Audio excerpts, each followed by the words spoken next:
নমস্কার, আমি প্রিয়ব্রত আর আমার ইউটিউব চ্যানেলে সবাইকে স্বাগত। আজকের গল্পটি আমি সংগ্রহ করেছি আমারই খুব কাছের মানুষ, আমার পরিচিত এক দাদা। কাছের মানুষের লেখা গল্পের নাম দূরের তারা, আর সেই কাছের মানুষটির নাম কল্যাণ সিংহ রায়। তো শুরু করছি আজকের গল্প দূরের তারা।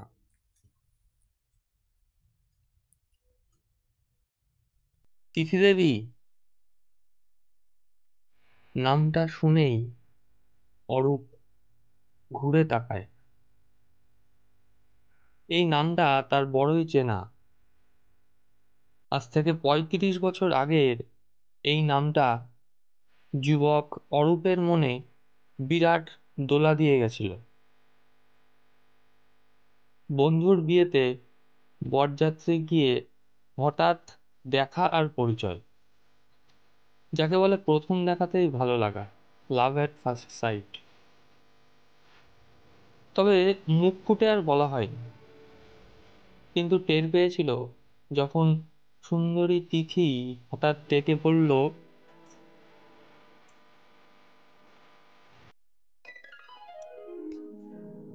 ওই বাড়িতে তোমার থাকতে অসুবিধে হবে, আমাদের বাড়ি থাকবে? বন্ধুদের কথা ভেবে অরূপ না করে দিয়েছিল। ওটুকু ছিল কথার কথা। বুকের মধ্যে দুরু দুরু কাঁপন তিথির চোখের ভাষায় বলে দিয়েছিল অরূপকে তার ভালো লাগার কথা। সে জানতে পেরেছিল যে অরূপ কলকাতায় ফিরে যাবে পরদিন। খুব ভোরবেলা উঠে পড়েছিল তিথি, আর অরূপের কাছে বায়না ধরেছিল আজ তার কলকাতা ফেরা হবে না, কারণ সে কনে যাত্রী হিসেবে অরূপের গ্রামে যেতে চায়। খুব জরুরি ছিল অরূপের কলকাতা ফেরা। তবে জীবনের প্রথম ভালো লাগা, তাই বাড়ি ফিরে মাকে বলেছিল যে সে আরো 2 দিন থাকবে। লজ্জা আর ভয় দুটোই অরূপের মধ্যে কাজ করছিল। ততক্ষণে বন্ধুদের মধ্যে চাউর হয়ে গেছে যে অরূপ তিথির প্রেমে পড়েছে। পাছে মা জেনে ফেলে সেই ভয়ে সারাদিন আর তেমন ঘর থেকে বার হওয়ার নাম করেনি সে। কিন্তু বিধির লেখা, তিথি ঠিক খুঁজে খুঁজে অরূপের বাড়ি পৌঁছে গেছে। তার বাবাকে জিজ্ঞেস করে সোজা অরূপের পড়ার ঘরে। তোমার লজ্জা করে না? একটা মেয়ে শুধু একজনের জন্য চলে আসলো এই গ্রামে, আর তুমি কি না একবারও দেখা করলে না আমার সাথে? তোমার বন্ধুরা আমার সাথে মজা করছে। কোথায় গেল তোমার অরূপ? অরূপ হাত জোর করে বলে, আস্তে কথা বলো, মা শুনতে পেলে আমার রেহাই থাকবে না। আমি কিছু শুনতে চাই না, আমাকে এক্ষুনি তোমাদের গ্রাম ঘুরিয়ে দেখাবে, চলো। তিথি, প্লিজ তুমি চলো, আমি আসছি। তিথি কথা না বাড়িয়ে সোজা অরূপের হাত ধরে টানতে টানতে বাইরে নিয়ে আসলো, তাও আবার মায়ের সামনে দিয়ে। মায়ের চোখে বিস্ময়, কিন্তু বললেন না কিছু। অরূপ জানে আজ তার ফাঁসি নিশ্চিত, কিন্তু কি আর করা যায়। এই নাছোড়বান্দা মেয়েটা আজ কিছুই শুনবে না। যেতে যেতে কত কথা। জানো, এভাবে আমি চলে আসবো বাবা একদম চাইনি। কি যে হলো আমার! তুমি কি জাদু জানো? রাস্তায় ভাইয়ের সাথে অরূপের দেখা। ভাই বলে, তাড়াতাড়ি ফিরিস বাড়িতে, অর্ডার লেখা হয়ে গেছে, শুধু সই বাকি। তিথির প্রশ্নে অরূপ বলে, ওটা আমার ফাঁসির অর্ডার। সেই সন্ধ্যায় তিথিকে বিয়ে বাড়ি পৌঁছে দিয়ে অরূপ বাড়ি ফিরে গেলেও মায়ের কাছ থেকে বেঁচে গিয়েছিল। যেহেতু বন্ধুর বউ ভাতে খেতে না গিয়ে পরের দিন ভোরবেলা কলকাতা ফিরে যাবে এই খবর মায়ের কানে গেছিল। তারপর 2 বছর আর কোনো যোগাযোগ নেই। তখন তো আর মোবাইল ফোন ছিল না, আর গ্রামের দিকে ল্যান্ড ফোনও সেভাবে চালু হয়নি। সুতরাং কাঁচা প্রেমের অকাল মৃত্যু। 2 বছর পর একবার দুর্গাপুজোয় অরূপ গ্রামের বাড়ি গেছিল। শুনল তিথিও এসেছে। ভীষণ ইচ্ছে করছিল তিথিকে একবার দেখার। অনেক চেষ্টা করে একটা সুযোগ হয়েছিল, দেখাও হয়েছিল। তিথি তখন যেন একটু বেশি ম্যাচিওর। এই 2 বছরে একটু চেহারাটাও যেন পাল্টেছে। অরূপ লুকিয়ে চুরিয়ে বার দেখতে চাইছিল, কিন্তু তিথির যেন অনেক অভিমান। বারবার ঘুরিয়ে কথা। অরূপ চেয়েছিল তার কষ্টের কথা বুঝিয়ে বলতে। একবার বলতে চেয়েছিল যে সত্যি সে তিথিকে ভালোবাসে, কিন্তু দ্বিধায় সংকোচে সে কথা আর বলা হয়ে ওঠেনি। বাস্তব জীবনের অনেক ওঠাপড়া, বড় হওয়ার যন্ত্রণা, এইসব নিয়ে জীবন তার নির্দিষ্ট নিয়মে এগোচ্ছিল। বাস্তব আর স্বপ্নের জীবন হয়তো আলাদা হয়। একটা সময় অরূপের গ্রামের বাড়ি যাওয়া আর সেভাবে হয়ে উঠত না। সেই বন্ধুর সঙ্গে কথা বলার সময় অরূপ একদিন জানতে পারল তিথির বিয়ে হয়েছে তার বাবা মায়ের দেখে দেওয়া পাত্রের সঙ্গে। বন্ধুর বউয়ের মুখে শোনা যে অভিমান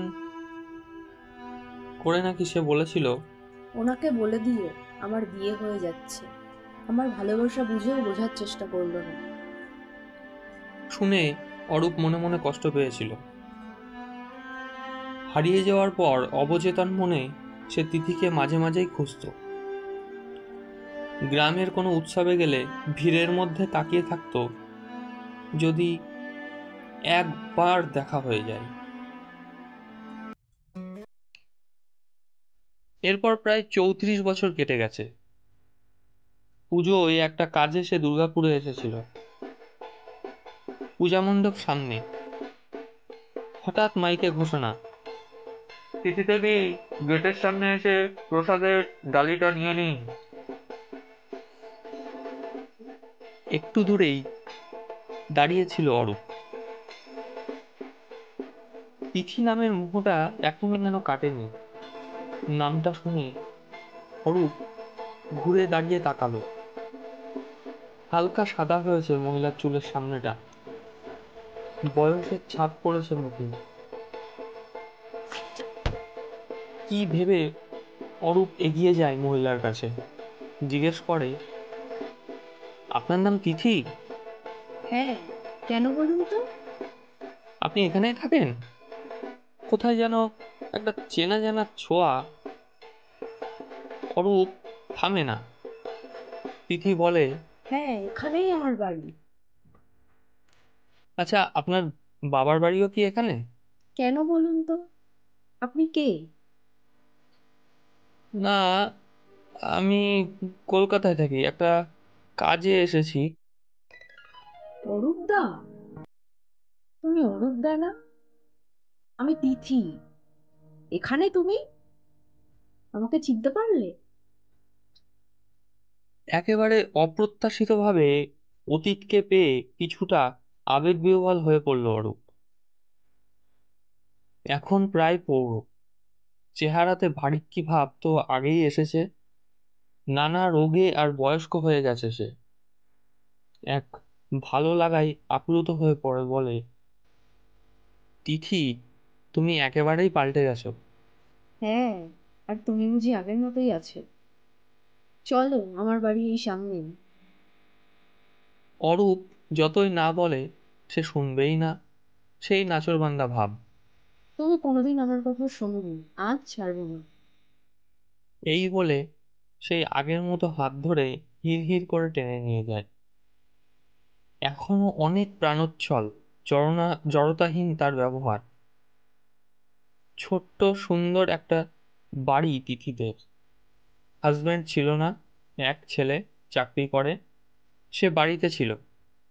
ছেলের সঙ্গে পরিচয় করিয়ে দিল। এই দেখ, ইনি আমার অনেক পুরনো পরিচিত।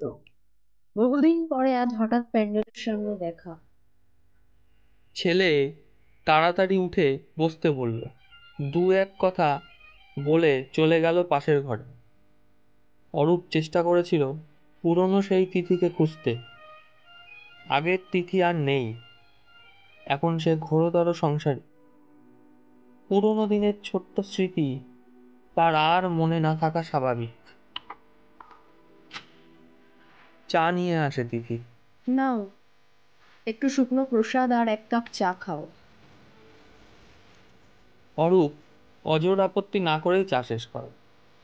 চলে টুকরো টুকরো কথা। মা, একটু বেরোচ্ছি, তুমি দরজাটা ভেজিয়ে দাও বলে তিথির ছেলে অরূপকে হাত জোর করে নমস্কার করে বেরিয়ে যায়। তিথি এবার বলে, অরূপদা, বলো কেমন আছো? হ্যাঁ ভালোই আছি, তুমি কেমন? দেখছো তো, বেশ ভালোই আছি।